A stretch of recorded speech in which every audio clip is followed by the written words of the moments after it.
دونوں میاں بیوی تھے اور امریکہ کی ایک ریسٹورنٹ میں ایک ٹیبل پر بیٹھے ہوئے تھے۔ دوپہر کا وقت تھا۔ ویٹرس نے لنچ کا مینیو لا کر ان کے سامنے رکھ دیا۔ اس سے پہلے کہ وہ مینیو کو دیکھتے، انہوں نے ویٹر سے کہا کہ وہ انہیں 2 سستے ترین کھانے پیش کر دیں، کیونکہ ان کے پاس زیادہ پیسے نہیں ہیں۔ کئی مہینوں سے تنخواہ نہیں مل رہی، جس کی وجہ سے وہ مشکل وقت سے گزر رہے ہیں۔ ویٹرس، جس کا نام سارا تھا، اس نے زیادہ دیر نہیں سوچا۔ اس نے انہیں 2 ڈشیں تجویز کر دی جو اس مینیو میں سب سے سستی تھی۔ وہ دونوں بغیر کسی ہچکچاہٹ کے مان گئے۔ وہ ان کا آرڈر لے کر آئی اور انہوں نے بھوک کی شدت سے جلدی سے کھانا کھایا۔ جانے سے پہلے انہوں نے ویٹرس سے بل مانگا۔ ویٹرس اپنے بلنگ ویلٹ میں کاغذ کا ایک ٹکڑا لے کر ان کے پاس آئی، جس پر اس نے لکھا تھا کہ میں نے آپ کے حالات کو مد نظر رکھتے ہوئے آپ کا بل اپنے ذاتی اکاؤنٹ سے ادا کر دیا ہے۔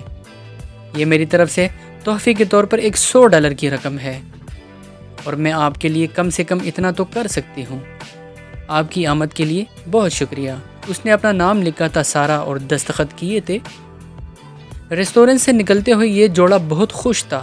مشکل صورتحال میں مبتلا سارا کے لیے حیرت انگیز بات یہ تھی کہ اس نے اپنے سخت مالی حالات کے باوجود جوڑے کے کھانے کا بل ادا کرنے میں بے حد خوشی محسوس کی۔ حالانکہ وہ تقریباً 1 سال سے ایک آٹومیٹک واشنگ مشین خریدنے کے لیے پیسے بچا رہی تھی، کیونکہ پرانی واشنگ مشین سے کپڑے دھونے میں اسے بہت مشکل پیش آتی تھی۔ لیکن جس چیز نے اسے سب سے زیادہ دکھ پہنچایا وہ یہ تھا کہ جب اس کی دوست کو اس معاملے کا پتہ چلا تو سارا کی دوست نے اسے بہت ڈانٹا، کیونکہ اس نے خود اپنی اور اپنے بچے کی ضرورتوں کو پس پش ڈال کر یہ پیسے بچائے تھے۔ بڑی مشکل سے اس نے یہ پیسہ جمع کیا تھا۔ اسے دوسروں کی مدد کرنے سے زیادہ اپنے لیے واشنگ مشین خریدنے کی ضرورت تھی۔ اسی دوران اسے اپنی ماں کا فون آیا، جس میں اسے اونچی آواز میں کہا گیا، سارا، تم نے یہ کیا کیا؟ اس نے ایک ناقابل برداشت جھٹکے سے ڈرتے ہوئے دھیمی کانپتی ہوئی آواز میں جواب دیا، میں نے کچھ نہیں کیا، کیا ہوا ہے؟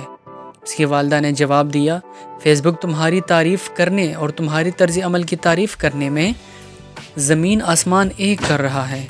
اس بندے اور اس کی اہلیہ نے فیس بک پر تمہارا پیغام پوسٹ کر دیا تھا، وہ بل اور پیغام جو تم نے ان کو دیا تھا، اور اب تک ہزاروں لوگ اسے شیئر کر چکے ہیں۔ مجھے تم پر فخر ہے۔ اس نے بمشکل اپنی والدہ کے ساتھ اپنی بات چیت مکمل کی تھی۔ پھر اسے اپنی دوستوں کے فون آنے لگے، جس سے یہ ظاہر ہوا کہ اس کا پیغام تمام ڈیجیٹل سوشل پلیٹ فارمز پر وائرل ہو چکا ہے۔ جیسے ہی سارا نے اپنا فیس بک اکاؤنٹ کھولا، اسے ٹیلی ویژن کے پروڈیوسروں نے اور پریس رپورٹرز کے سینکڑوں پیغامات ملے، جن میں اس سے ملنے کے لیے کہا گیا تاکہ وہ اپنے مخصوص اقدام کے بارے میں بات کرے۔ اگلے دن سارا سب سے مشہور اور سب سے زیادہ دیکھنے جانے والے امریکی ٹیلی ویژن شوز میں ایک بار نمودار ہوئی۔ پروگرام پیش کرنے والے نے اسے ایک نئی ماڈل کی واشنگ مشین، ایک جدید ٹیلی ویژن سیٹ اور $10,000 دیے۔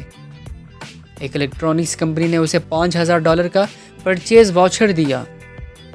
اس پر تحائف کی بارش ہونے لگی، یہاں تک کہ اس کے عظیم انسانی رویے کے تعریف میں حاصل ہونے والی رقم $1,00,000 سے زیادہ تک پہنچ گئی۔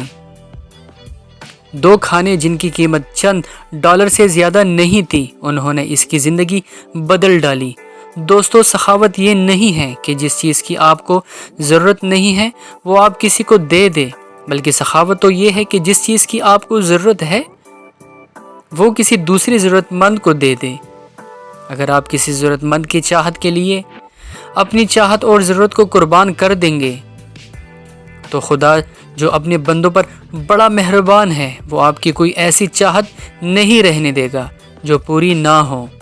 اللہ کے بندوں، ضرورت مندوں پر مہربانی کیا کرو، خدا آپ پر مہربان ہو جائے گا۔ وہ ایسے طریقوں سے آپ کی مدد کرے گا جو آپ کے گمان میں بھی نہیں ہوں گے۔